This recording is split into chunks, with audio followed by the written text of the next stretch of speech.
The sun rose slowly over the rolling hills of Ngalaba, painting the red clay roads and thatched huts with a soft golden light. Children ran barefoot to the wells, laughing as the water splashed their legs. Chickens and goats wandered freely, pecking at the ground, while smoke from morning fires curled lazily into the sky. It was in this small village, tucked between rivers and forests, that Kayamika lived. Kayamika, a chubby girl of 24, had a smile that could soften the hardest hearts, though her life was anything but easy. Her mother had died when she was young, leaving her with her father, a quiet farmer, and a younger brother who depended entirely on her for care. Kayamika was no beauty by the standards the village whispered about, but she possessed a warmth and gentleness that people sometimes failed to see. She moved with a buoyant energy, always helping where needed, laughing with children, and offering a hand to elders. Her laughter echoed across the riverbanks as she collected water, her broad frame moving with surprising grace.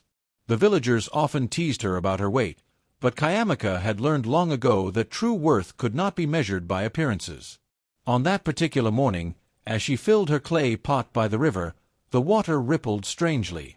Something heavy crashed beneath the surface. Kayamika froze. Her heart thumped loudly in her chest. Without thinking, she plunged into the cool water. Her arms and legs churned with determination as she fought the current, reaching out blindly until her fingers grasped a hand, strong and warm. She pulled with every ounce of her strength, bringing him to the shore. The man coughed and gasped, spluttering water, but his eyes were open and alert. You saved me," he stammered, his voice soft but commanding, as if authority ran in his veins. Kayamika wiped her hands on her skirt, staring at him. I just saw someone struggling. Anyone could have drowned." Her voice was hesitant. She rarely encountered strangers beyond the village, and his presence exuded a strange elegance, a refinement she couldn't place. His skin was darker than most in the village, smooth and unmarred, and his eyes, dark and deep, seemed to hold stories of lands far beyond Ngalaba. He smiled faintly, still catching his breath. "You have a brave heart," he said. There was something in the way he looked at her that made Kayamika feel small, yet noticed. She blushed and muttered something about the water being cold, hoping to shift the focus away from herself. The villagers, alerted by the splashes and commotion, gathered along the riverbank. Whispers spread quickly. "Who is this man? He doesn't look like anyone from here. Perhaps he is a traveler." Kayamika's cheeks burned as she helped him sit, wrapping him in the blanket her mother had sewn years ago. The man rose slowly, steadying himself with her help. "My name is Prince Adewale," he said finally, though his voice was careful. "I am from the neighboring kingdom of Oakenland. I was traveling along this river when I was swept by the current." His words were formal, almost regal, but Kayamika didn't fully grasp their significance. To her, he was simply a man who had almost drowned, a man who owed his life to her courage. Days passed, and Prince Adewale remained in Ngalaba under the pretext of recovery. He did not reveal his true status to the villagers, choosing instead to observe the people who had saved him. Kayamika continued her daily tasks, fetching water, tending the small garden behind her home, and helping her father in the fields. Yet she found herself thinking about the prince often. His soft voice, the kindness hidden beneath his noble demeanor, and the curiosity in his eyes when he watched the village children. One evening, as the sun dipped behind the hills, painting the sky in hues of orange and purple, Prince Adewale approached Kayamika while she collected firewood. "You move through this village as if it belongs to you," he said. "Do you ever wonder about the world beyond?" Kayamika shook her head, laughing softly. "There is plenty here to keep me busy. And besides, the world beyond, well, it feels too big for me."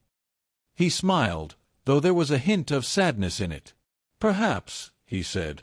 "But the world is not only measured in distance. Sometimes it is measured by choices, by the courage to face unknown waters." Kayamika looked at him quizzically. "Unknown waters? You mean like the river?" He nodded. "Yes, and more than that. Life itself is full of unknown waters. Some must be crossed with bravery, others with wisdom. Days turned into weeks. Kayamaka and Prince Adewale spent long hours walking by the river, sharing stories of their lives. She told him about her childhood, the loss of her mother, her father's struggles, and the small joys of village life, the harvest festivals, the drum circles at night, and the tales her grandmother used to whisper about spirits of the forest. He, in turn, spoke of distant lands, the weight of royalty, and the customs of his kingdom. Yet he always returned to a single point. He was seeking a bride, not for appearance, not for wealth, but for a heart pure and courageous, someone who would love freely and wisely. Kayamaka never suspected she was being tested. To her, their walks were merely moments of friendship, and perhaps something more subtle, an undefined warmth that made her chest flutter. Yet, in her innocence, she never realized that every act of kindness, every brave decision, and every genuine smile drew him closer. Meanwhile, in Galaba, not all eyes were kind. Some villagers grew envious of the attention Kayamaka received. They whispered about her weight, her simplicity, and how strange it was that a prince would take notice of a girl from their humble village. "Does he not deserve someone more refined?" they muttered. "She is too common." Kayamaka tried not to hear them, focusing instead on her chores, her family, and the man she had saved. One night, as the village slept under the star-strewn sky, Prince Adewale asked her to sit with him by the riverbank. The water reflected the moonlight, turning silver where their hands brushed the edges. "Kayamaka," he said softly, "I must reveal something to you. My life is not ordinary. I am not merely a traveler. I am the Prince of Oakenland. My father seeks a bride for me, someone with a pure heart, untouched by greed or deceit." Kayamaka stared at him, her mind whirling. "A prince," she whispered. "You mean the man I saved from drowning is a prince?" He nodded, watching her reaction carefully.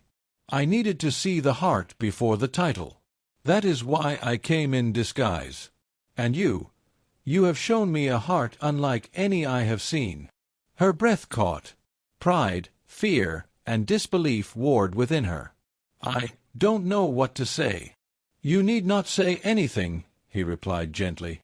"Your actions have spoken louder than words ever could. Courage, kindness, humility. These are the virtues I seek, and you embody them."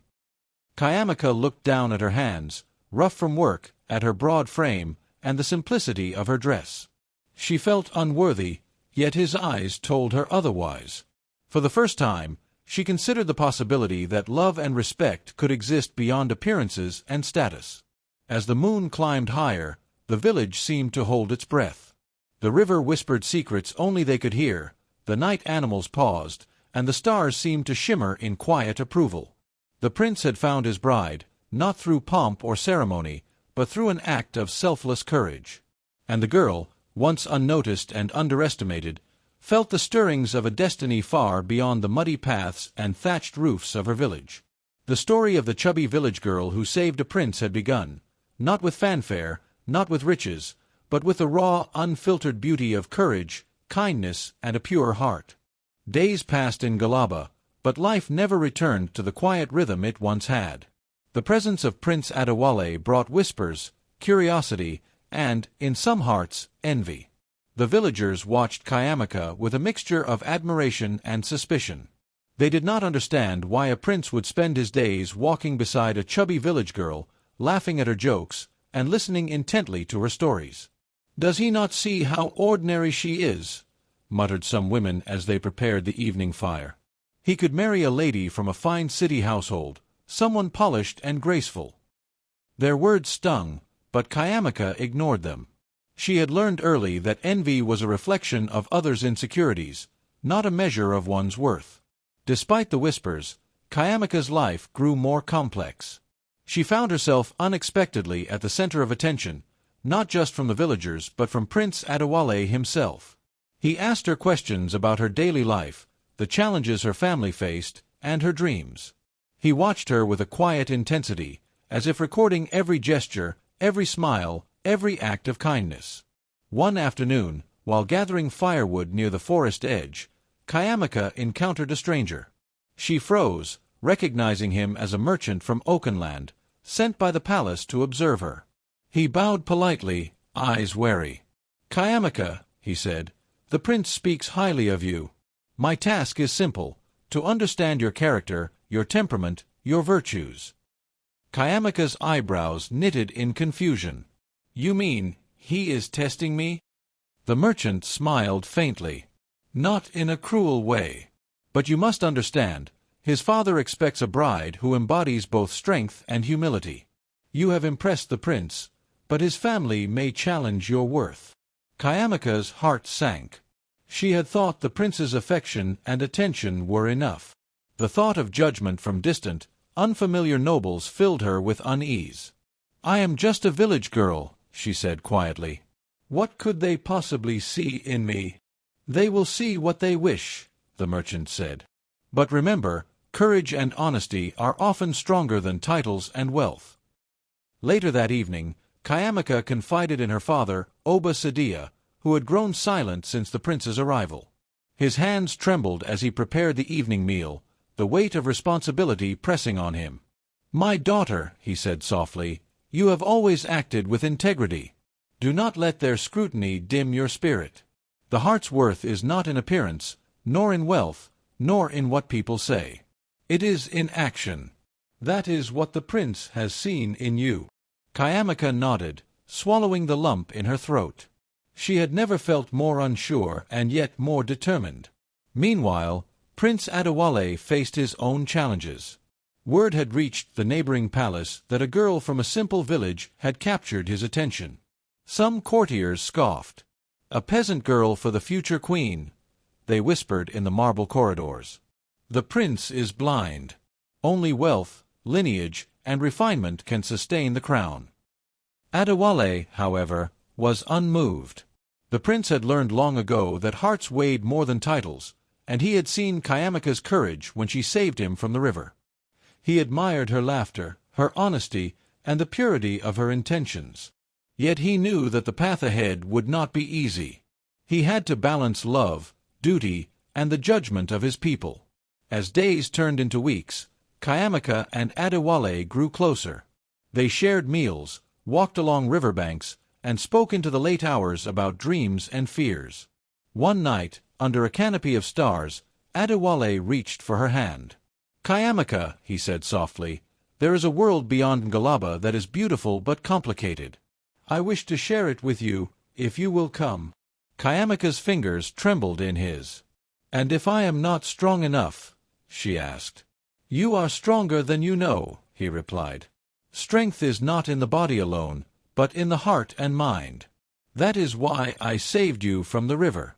You have already shown me your courage." Yet, the peace was short-lived. News of the prince's interest in Kayamika spread quickly to the neighboring kingdoms. Among the nobles was Princess Amina, a proud young woman who had long expected to be chosen as Adewale's bride. When she heard of the village girl, her laughter rang cold and sharp. "A river girl," she sneered to her attendants. "A girl who cannot even walk in silk? This is the prince's folly. I will see that he regrets this choice." Amina devised subtle schemes. She sent lavish gifts to the village, hoping to impress Kayamika and intimidate her into withdrawal. The gifts arrived at Kayamika's doorstep: embroidered silks, jewelry, and exotic spices. Kayamika accepted them politely but felt uncomfortable. She had never owned such wealth, and it reminded her of how different her world was from that of royalty. One evening, Amina herself arrived at the village, disguised as a humble traveler. She observed Kayamika from afar, watching how the village girl interacted with the people. Her smile was soft, her laugh genuine. Kayamika helped an elderly woman carry firewood, comforted a crying child, and shared her own meager food with those in need. Amina's eyes narrowed. "The prince's heart is foolish," she muttered. "She is no ordinary girl, but neither am I willing to let him choose someone beneath his station. I will find a way." The tension reached a peak during the village festival, a celebration of harvest and river spirits. Kayamika wore a simple dress, her hair braided with small flowers. Adewale stood by her side, blending in with the villagers despite his royal bearing. They danced, laughed, and joined in the drum circles. The villagers admired their bond, sensing the depth of their connection. Princess Amina, hidden among the crowd, watched as the prince's gaze never left Kayamaka. Her jealousy burned. She approached Kayamaka under the guise of offering friendship. "You have a good heart," Amina said sweetly, her words measured. "But you must understand. He is a prince. He needs more than kindness. He needs a bride who can navigate courts, politics, and power." Kayamaka looked at her, eyes wide. "I don't know those things," she admitted. "I only know how to care, to help, to do what is right." Amina smiled, but it was thin and cold. "Then perhaps you are not ready for the world beyond the river," she said, leaving Kayamaka with a subtle warning. That night, Kayamaka sat by the river alone, listening to the water ripple and the cicada's song. Doubt gnawed at her heart. Could she truly be worthy of the prince? Could she survive the scrutiny of kingdoms? Yet deep inside, a quiet resolve grew. She had saved him once without thought for reward, and she realized that love and courage were not measured by wealth or refinement. Adewale found her there, kneeling by the water. He sat beside her without speaking at first. The moonlight shimmered on the river, casting a silver glow. "You are thinking of the challenges ahead," he said gently. Kayamaka nodded, tears welling in her eyes. "I am afraid I will fail him, fail myself." He took her hand, strong and reassuring. "Kayamaka, fear is natural. But it is your heart that matters most. You have already proven it." The silence between them was full, not awkward, but heavy with unspoken understanding. For the first time, Kayamaka felt that she might not just survive in this new world, but thrive, not because she was perfect, but because she was genuine. Little did they know, Princess Amina was already plotting deeper schemes, seeking allies within the prince's court, ready to manipulate circumstances to her favor. The path ahead would be fraught with jealousy, tests, and betrayals that could break the bond between the village girl and the prince, or make it stronger than any obstacle. And so, as the moon rose over the river, reflecting silver light on the water, Kayamaka made a silent vow. She would face whatever came, guided by courage, honesty, and a heart that had already proven itself in the most perilous waters. The story of the chubby village girl and the hidden prince had entered a new chapter, one of intrigue, challenge, and the subtle battles of hearts and kingdoms. The days that followed the village festival were thick with tension. News of the prince's affection for Kayamaka had traveled beyond Ngalaba, reaching neighboring kingdoms and stirring murmurs in distant courts. Courtiers whispered about the unusual choice, questioning how a girl from a humble village could possibly fit into the refined world of palace life. Some laughed, others scoffed, and a few plotted to intervene. Princess Amina was relentless. She had returned to Oakenland after her initial visit, but her mind never left Kayamaka. She spent hours weaving a web of subtle manipulations, enlisting allies who were ambitious and jealous of the prince's independence. She knew that to remove Kayamaka from the path of the throne, she had to exploit fear, insecurity, and the girl's own humility. Back in Ngalaba, Kayamaka felt a growing unease. Though she spent her days tending the garden, fetching water, and helping the village, she could sense that the world beyond her riverbanks was watching her. One afternoon, as she walked along the forest path, a royal envoy arrived, a young man with a polished demeanor, carrying an invitation to visit the palace in Oakenland. "You are to meet the king and queen," he said formally, bowing slightly. "Prince Adewale requests your presence. There will be tests of character." Kayamaka's hands trembled as she took the letter. The words were polite, but carried the weight of expectation. She had saved the prince, yes, but this was an entirely new world, one she had never imagined she would enter. She returned home, heart pounding, and shared the news with her father. Oba Sadia, normally quiet and reserved, looked up at her with steady eyes. "Kayamaka," he said, "you have always acted with honor. You have a pure heart, as the prince has seen. Go, face the challenge. The river showed your courage. Now the palace will see your wisdom." With her father's blessing and a mixture of excitement and fear, Kayamaka prepared for the journey. She wore her simplest dress, a hand-stitched garment she had worn for years, and braided her hair with small flowers she had gathered from the forest. She knew that she could not compete with the opulent attire of palace life, but she carried something no crown could buy: honesty and courage. When she arrived at Oakenland, the palace seemed to float like a vision from a storybook. Marble floors reflected sunlight, while grand tapestries hung from walls, each telling tales of conquest, diplomacy, and honor. Courtiers moved like shadows, their eyes calculating and sharp. Kayamika felt a wave of intimidation, but reminded herself of the river, of the courage that had saved a life and, in turn, had saved her own destiny. Prince Adewale was waiting in the palace garden, a serene oasis of flowering plants and whispering fountains. He greeted her warmly, but his eyes carried a subtle caution. "Kayamika," he said softly, "this world is very different from your village. Do not let it frighten you. Remember who you are." Kayamika nodded, though her heart fluttered. She had imagined meeting the prince again, but the reality of palaces, courtiers, and royal scrutiny was overwhelming. The first days were filled with observation. Kayamika was asked to dine with the king and queen, to walk through the gardens, and to participate in social rituals that seemed complex and, at times, intimidating. Courtiers watched her every move, noting the simplicity of her dress, the clarity of her speech, and the unassuming way she carried herself. Some whispered derisively, others, grudgingly, observed her sincerity. Princess Amina was ever present in subtle ways. She arranged for servants to offer Kayamika food she was unaccustomed to, hoping to make her appear clumsy or indecisive.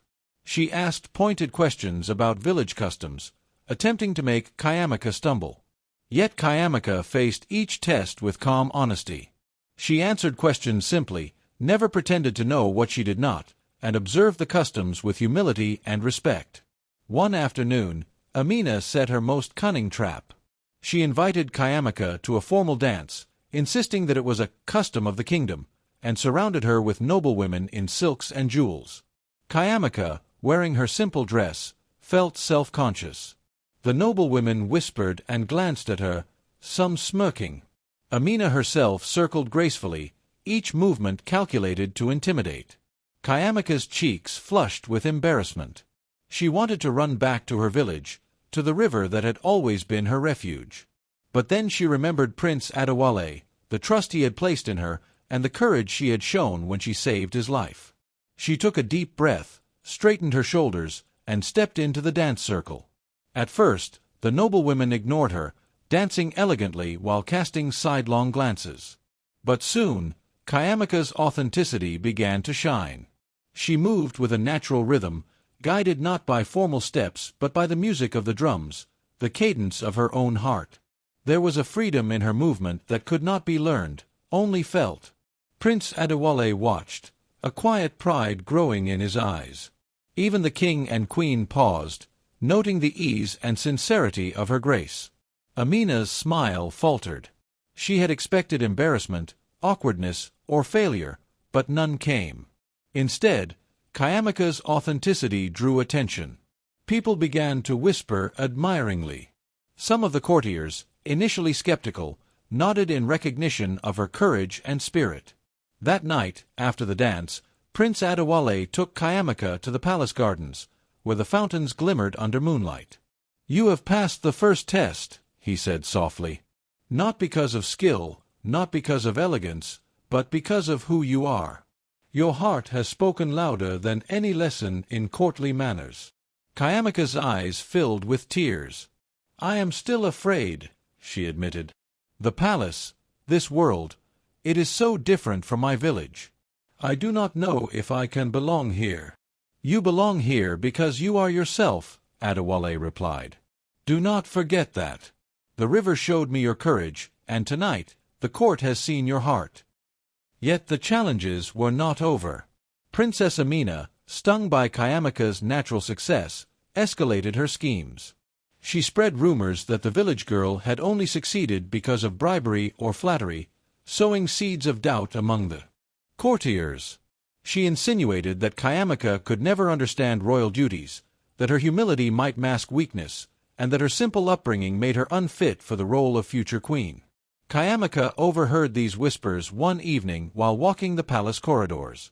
Her heart sank.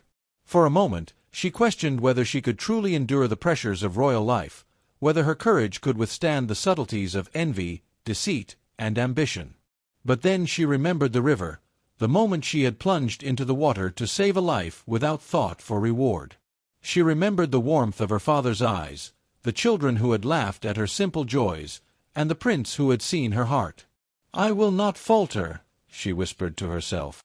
"I am the girl who saved a life, and I will not let fear or jealousy make me forget who I am." The prince, noticing her resolve, took her hand. "Whatever comes, I will face it with you," he said. "You are not alone, Kayamika. Your courage is the strongest shield, and your heart the most precious treasure." The days turned into weeks, and Kayamika's presence in the palace began to influence those around her. Servants, initially skeptical of the village girl, grew to admire her humility and kindness. Courtiers who had doubted her began to respect the quiet strength she carried. Even some of Princess Amina's allies started to question their schemes, seeing that Kayamika's integrity was undeniable. Yet the final test loomed, a visit to the neighboring provinces, where Kayamika would be observed not only by the prince's court but by neighboring rulers who might judge her worthiness for the throne. This journey would test her courage, her adaptability, and the purity of her heart in a world far beyond the river, beyond Ngalaba, and beyond her comfort. As the caravan prepared to depart, Kayamika stood on the palace balcony, looking out over the kingdom. She thought of the river, of her father, of the villagers who had laughed, teased, and loved her despite her simplicity. She knew that the path ahead would be difficult, that jealousy, deception, and tests awaited her at every turn. Yet she also knew that her courage, her heart, and her authenticity had already brought her farther than she could have imagined. And as Prince Adewale joined her, offering his hand and a reassuring smile, Kayamika felt a quiet certainty. She was ready to face whatever the world would place in her path, guided by the same heart that had once saved a prince from drowning. The river girl had begun her transformation into a queen, not through wealth, not through refinement, but through courage, purity, and the unwavering strength of a heart that could never be bought or imitated. The journey through the neighboring provinces was long and arduous. Kayamika traveled in a royal caravan, surrounded by guards, courtiers, and servants. Each village they passed presented new challenges. Customs she had never seen, markets bustling with unfamiliar sights, and people who eyed her with curiosity or suspicion. Despite the grandeur surrounding her, Kayamika carried herself with the same humility and courage she had shown at the river. She greeted villagers warmly, helped children lift heavy baskets, and listened patiently to the elders' advice. Yet the tension was palpable. Princess Amina had not given up. She had sent spies along the caravan, disguised as merchants and travelers, to test Kayamika's patience, judgment, and adaptability. Some brought gifts that were impossible to refuse, others created minor misunderstandings, attempting to provoke anger or humiliation. One morning, as the caravan rested beside a sparkling lake, a young boy approached Kayamika, crying because his small boat had capsized. Without hesitation, she waded into the water, her dress lifted above her knees, and rescued the boy, carrying him to the shore. Water dripped from her hair and skin, but her smile never faltered. Prince Adewale watched from a distance, admiration glowing in his eyes. "You never hesitate," he said softly when she returned. "No matter the situation, no matter the people, you act with courage and kindness." Kayamika shook her head, still catching her breath. "It is not bravery," she said. "It is only what anyone should do. If I saw someone drowning, I could not stand by." Adewale smiled. "And yet, few have hearts as pure as yours. That is why I chose to trust you, and why I will continue to do so." The prince's words gave her strength, but the next challenge came swiftly. The caravan arrived at the court of a neighboring kingdom, where Kayamika was expected to participate in a formal presentation before the local rulers. This was a test of diplomacy, patience, and composure, a world far removed from her village. Courtiers scrutinized her every move, the king's advisers whispered, and even some of the villagers who had accompanied her seemed intimidated by the grandeur. Princess Amina, disguised among the courtiers, saw an opportunity. She approached with a honeyed smile, offering advice cloaked in condescension. "Remember," she said softly, "these rulers will judge you. A misstep could ruin your future. Perhaps it is not the place for someone like you." Kayamika felt a twinge of doubt but took a deep breath. She remembered the river, the boy, the children, the villagers, every moment where she had acted with a pure heart. She straightened her shoulders and faced the court with honesty. When asked about her background, she spoke humbly of her village, her family, and her experiences. When asked her vision for the kingdom, she spoke of justice, compassion, and inclusion, values that transcended wealth and lineage. The rulers listened, some skeptical, others quietly impressed. Amina's influence waned as Kayamika's sincerity and insight shone brighter. The boy she had saved in the lake, the villager she had aided, the prince she had loved without thought of reward, these were her credentials, invisible yet undeniable. But the ultimate challenge arrived unexpectedly. One evening, while the caravan rested near a forested valley, a staged ambush unfolded. Bandits, sent secretly by Amina's allies, attacked the camp, hoping to end Kayamika's journey in humiliation or danger. Guards drew swords, shouting orders, and chaos erupted.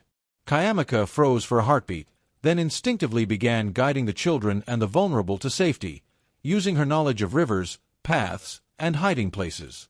Prince Adewale fought bravely beside her, but it was Kayamika's presence of mind that saved lives. She directed the villagers, led the children to cover, and even confronted a bandit, using nothing but her voice and composure to disarm him momentarily, buying enough time for the guards to intervene. By the end of the night, the ambush was over, the bandits captured, and the caravan unharmed. When the dust settled, the prince approached her, awe and pride in his eyes. "Kayamika," he said, voice thick with emotion, "you have faced tests that no royal education could prepare you for. Courage, compassion, and wisdom, you embody them all. I have no doubt that you are the queen my heart and kingdom have long sought." Tears sprang to Kayamika's eyes. She had faced fear, doubt, and schemes far beyond her village life, yet she had never wavered. "I only did what was right," she whispered. "That is why you are extraordinary," Adewale said, taking her hands. "Not because you are from a palace, not because of titles, but because of the heart you carry." Princess Amina, now unmasked and exposed, was brought forward by the prince's guards. Her schemes had been revealed, and she faced the consequence of her ambition and jealousy. Kayamika, though wary, felt no satisfaction in her rival's humiliation.